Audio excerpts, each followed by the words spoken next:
Let's talk about this upcoming tour in Brazil. Playing three concerts in São Paulo, Curitiba, Porto Alegre. We'll talk about these bands that you're going to perform with. But first, how excited are you to finally come to Brazil after having played in Argentina, in Chile, but not having played here? We're extremely We're excited. super excited. Finally. It is finally. a fabled country where people are just, Exactly. you are known to be the best crowd in the world. And we come from a very energetic country as well. We're from Mexico and we've toured South America, but we know that like we've always been holding on to have that bucket list moment of playing in Brazil and to be doing it with the Offspring and these great bands and having 3 shows. It's just amazing. It's a dream come true. Yeah.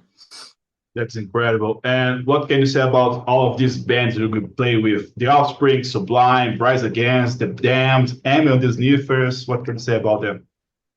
Oh, it's an honor. We We're can't very wait. excited. I'm excited to see their shows. Yeah. I'm there. I haven't seen Emil and the Rock out. Slippers, and I love them. So I'm excited to I think we have 2 shows together, and that's gonna be fun. The Offspring, we saw them at a common show that we had in the US. Yeah. But to be to fully enjoy all the shows in Brazil, like have that energy along with the shows that we've already seen, it's gonna be awesome.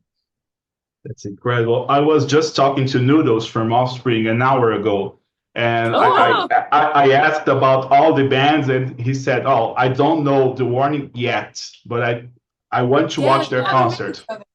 Yeah, we haven't personally we met. have to say hi. Yeah, we do. Yeah, and I have to admit that when I saw The Warning on the lineup full of punk rock bands, I thought it was a bit strange. Caesar music is a bit different. Did you also feel that way at first? No. When we were added to the bill, I was looking at the other bands and like, oh, we're kind of the odd ones out. Yeah. But again, we're just, I feel like the opportunity came about when we shared that concert with the Offspring in the US. And honestly, we're just grateful that we have the opportunity to go there. We'll bring all the energy. And at the end of the day, we're all going to be rocking out, even if it's to a different subgenre. I feel like the energy will still translate in the same way. Yeah, and it's nothing new to you because you played in lots of festivals, lots of different bands. So it's a bit strange because it's all punk rock bands and you, but it's not it's not so different than usually festivals. Then you watch some festivals in Europe, in the US, and it's very mixed. Right. Yeah. What can we expect in terms of the Warning set list? I was looking at the set list from the tour with Evanescence and Hailstorm, which is a smaller set. And you were playing songs only from the last 2 albums. Will it be something like that for Brazil? I think so. Honestly, I don't remember. I don't know how long our set is gonna be. Yeah, I think it depends on the time that we're allowed that we're given. Yeah. But of course, we love to promote our newest music, which is the Keep Me Fed album. We're probably gonna play a lot of that there. But yeah, it just depends on how much our set is gonna be. Yes, and let's test your Brazilianness a little bit. What do you already know about Brazil, Brazilian music, Brazilian culture? Are you already familiar with it? We need to learn more. We need to learn more. And phrases. I want phrases. I know how to say borboleta, which I know it's butterfly. That's a word I know. Yeah, we know that it's obrigada for us. Obrigada. Because we know that you guys are known to be one of the best crowds in the world. We would love to be part of Rock in Rio one day. And music-wise, I'm a big fan of bossa nova. Yes. So I listen to a lot of Brazilian music at the end of the day. We grew up listening to Caetano also. Yeah, you're right. Yeah. So, but I think that we're just very excited to head over there and be part of the culture. Experience it firsthand. Eat the food, see the places, have the shows, connect with the people. I feel like it's just going to be a very big moment for us. Don't worry about the words in Portuguese because we share lots of words. I was watching one of your recent interviews for a podcast in the United States, and one of you said imponente, and imponente is the same thing in Brazil, so don't worry about it. Perfect. We will make the list of similar words and just say those. Yes. Yes. We're gonna be imponente on stage. Yes. Here we even have they say the portuñol. We try to speak to Argentinian, Chilean. We always speak the portuñol. We can't speak Spanish, so we mix everything and we try to communicate. It works. It works. Yes. Since you're going to be playing to an audience that might not know you yet, how would you introduce and explain the warning to that audience? Well, first of all, we love doing that. We love like when people don't know us and we just kind of like, bam, it's fantastic. Here we go. But first of all, we would have to say that we're a band of sisters. We're from Mexico. We're from Mexico. What else I think we can describe our sound as powerful. We will make you jump and scream. And rock out. Yeah. Well, we will try to. Yes. That will be our goal. That will be the goal. That's the goal. That's incredible. And I can say that I know you already, and I have to say that I really liked Keep Me Fed. It was one of my favorite albums of last year. I'd like to know how the reception has been so far, more than 6 months after its release.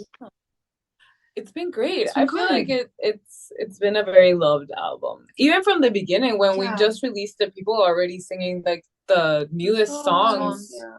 And I feel like it has grown with us. Last year was such a huge year for us. I feel like we grew so much as a band.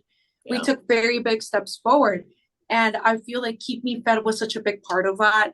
And I feel like we're just starting to officially tour with it. Yeah. So it still feels relatively new. Yeah. And to think that this is the album that takes us to Brazil for the first time, we're going to have so many firsts with it. Yeah. So we're very happy that people have gravitated towards it and that they're loving it. We just had our biggest shows of our lives in Mexico, our headlining shows. And to see people singing the songs that way and to be living the album with us in the way that we did, it was just such a beautiful thing. So hopefully we still get to have more of those experiences with Keep Me Fed. Yeah. You mentioned the Mexico huge concerts you did.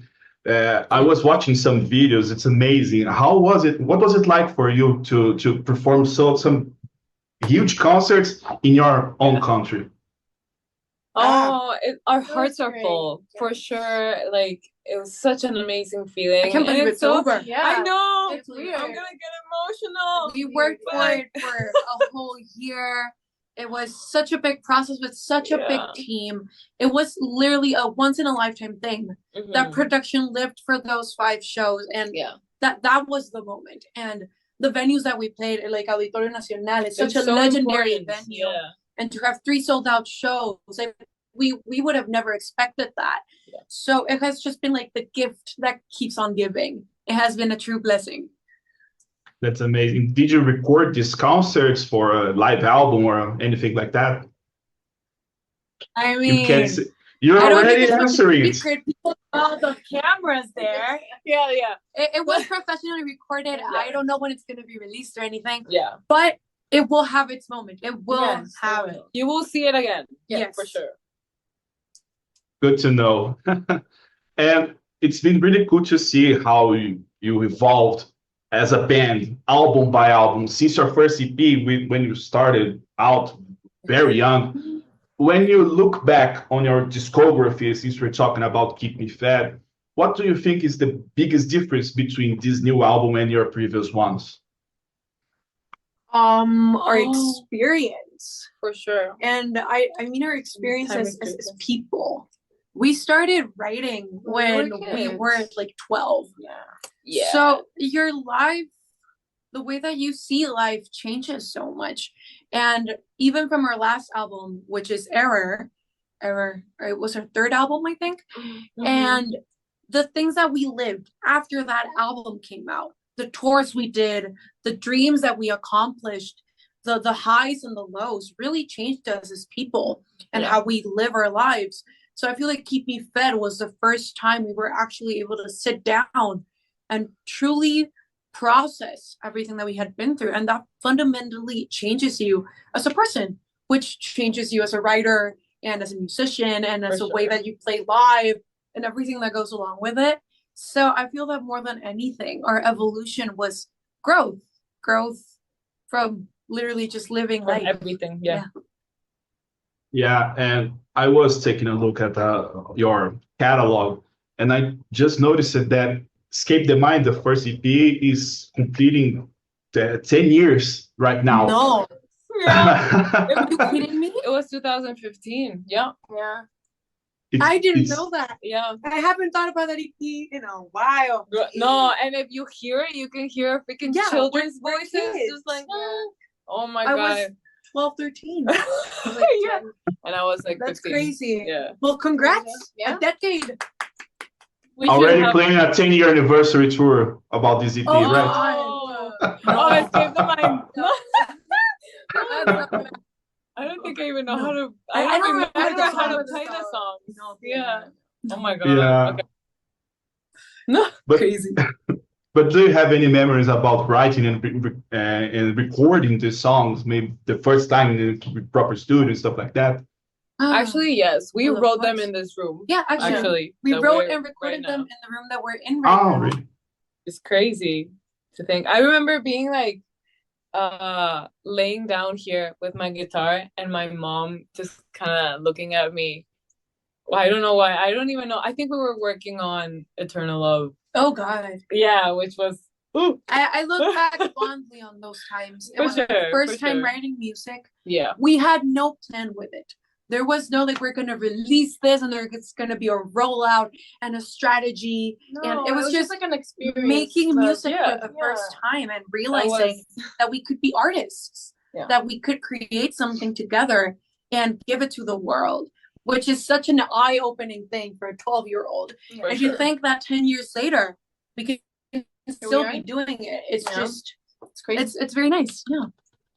That's amazing. And 10 years later, and we talked about Keep Me Fed, are you still already writing new songs, planning new songs, a new album? Oh. I know it's early, of course, but are there any other plans for a new album or something like that? I mean, I have to be honest with you, we do have to start thinking about it. contractually, we have to make another, at least start writing it this year. this year. Yeah. Yeah, we have to start We thinking have about to that. start working. Legally, we have to do it. So, We have to start yes, working. we have to start working on it. But honestly, Of our course, priority, we want to as well. No, But, yes. But our priority was getting the Mexico shows like just Yeah. like done yeah. and, And then- living them. And And now then we can rest start of working. touring, we can just keep working in between the little windows that we Yeah, have. yeah. And again, if we're having these new experiences, like going to Brazil for the first time, Yeah. having all these tours that we're gonna have, I think we're gonna live new things and we're Yeah. gonna Get inspired. get inspired, and it's gonna be very great for the next album.